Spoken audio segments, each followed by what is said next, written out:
Hi, my name is Armando Cardoso, and I am the owner of Vintage Mío Records, a small brick-and-mortar shop located in the heart of Waco, Texas. A tremendous amount of music collectors and artists come into our little store every week, every month, every year.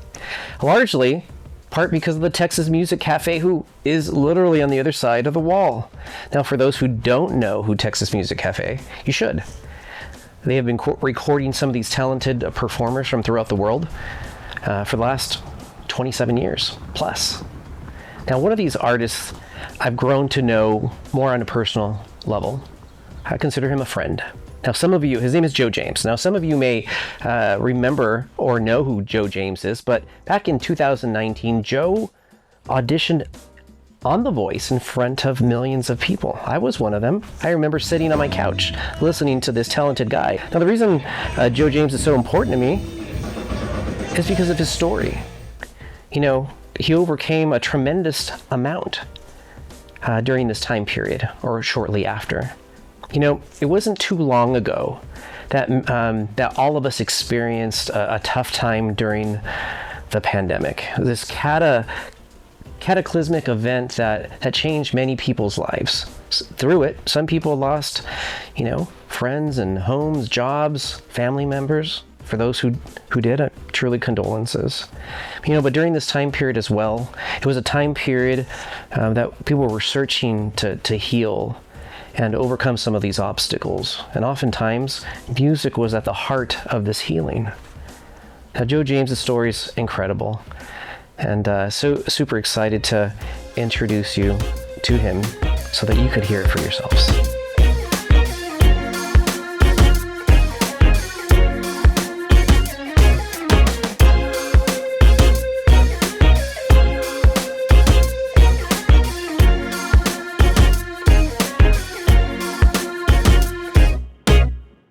So in 2019, after I was cut from The Voice, what a lot of people don't know is my wife, Chelsea, battles with a disease called ulcerative colitis, Crohn's.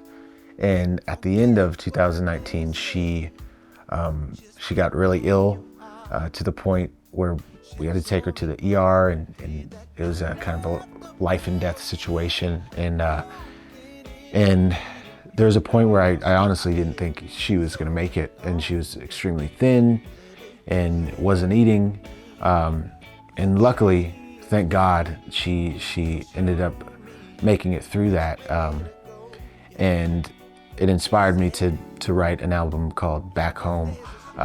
But during that time, I didn't have any type of faith in God or any religion, or we weren't going to church, even though we grew up in the church. We met each other in the church. And I remember after that, we were very reliant on self. As you know, we saved her life. We made our careers. We did this, and I'm writing these songs.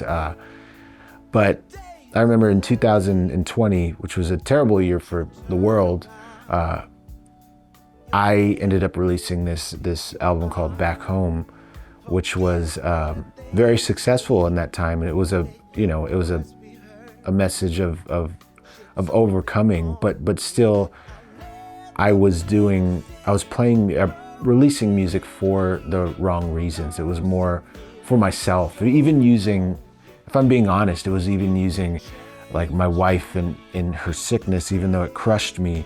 I was like, okay, I'm gonna use this, and I'm gonna put it out into the world and selfishly tell our story and how we overcame that battle. And again, 2020 was actually a really good year musically for us. But then in 2021, I remember mid-February 2021, everything was great until it wasn't.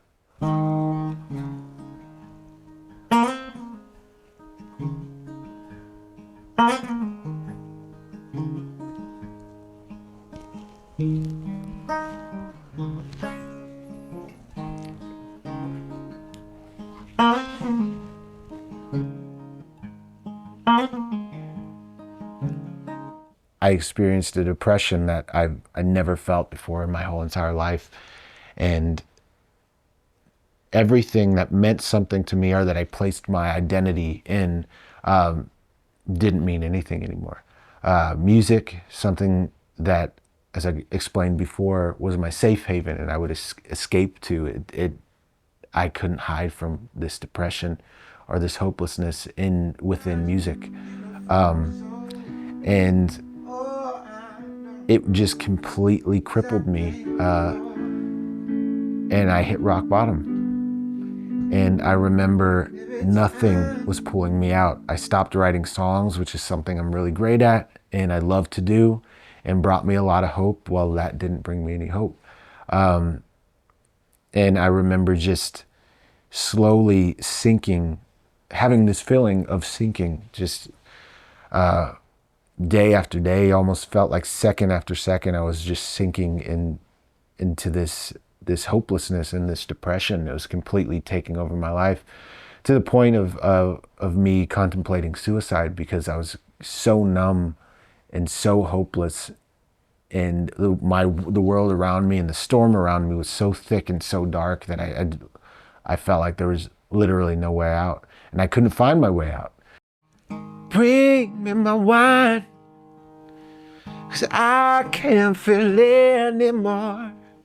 Never mind, I'm too far gone. Where's the time? Tell me, where has it gone? I look in the mirror and I watch my life go by.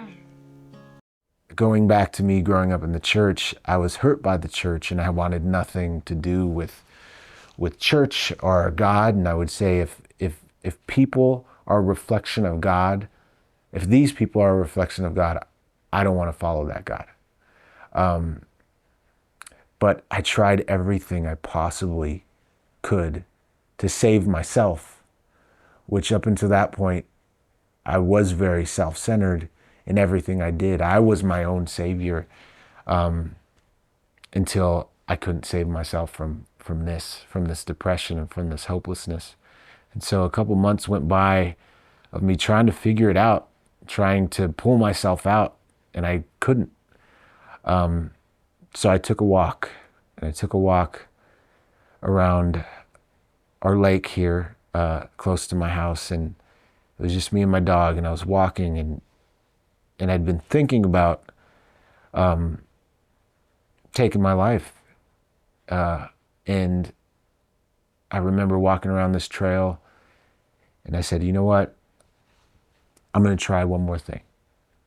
I'm going to cry out to this God who they claim, and he claims to be the giver of life and you know, the giver of hope and peace. And I'm going to reach out to him and see if he actually cares.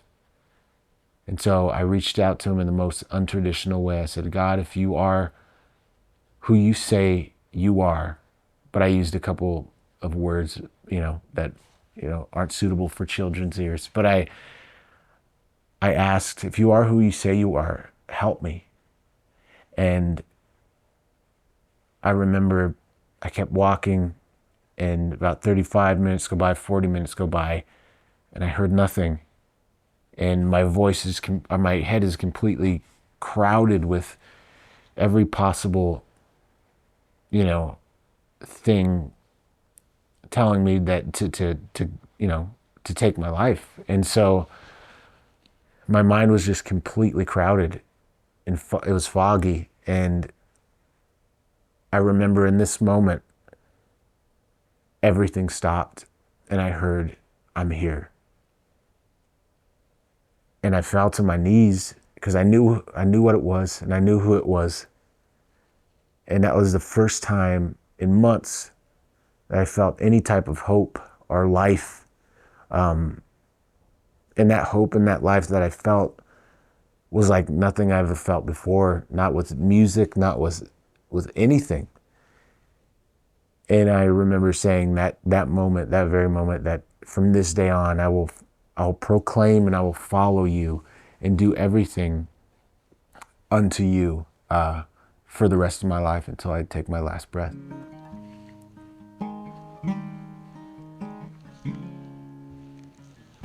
My only love is the one thing that holds me close. If not for her, where would I be? And my fate took its time. I couldn't walk that line. Now I'm seeing clearly, I'm not losing my mind.